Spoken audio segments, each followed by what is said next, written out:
Alors moi, ce qui m'avait frappé au début de ma thèse, c'était la mise en lumière médiatique qu'il y avait autour de ces reconversions. Il y avait eu l'ouvrage de Matthew Crawford, L'éloge du carburateur, d'un philosophe qui devient réparateur de motos, qui a eu beaucoup de succès.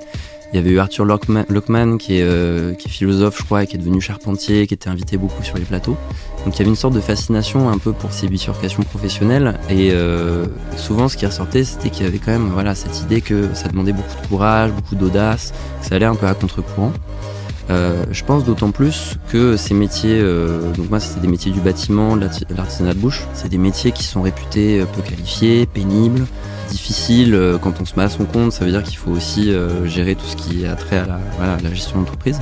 Ouais. On pourrait penser, moi c'était mon hypothèse de départ, c'est de se dire qu'il y a potentiellement un déclassement quand on passe d'un emploi salarié, cadre, prestigieux à un emploi indépendant avec moins de sécurité, plus pénible physiquement, moins prestigieux. Ça effectivement c'est surprenant, ça va à contre-courant et je pense que ça justifie qu'il y ait eu cet intérêt, cette mise en lumière de ce type de mobilité.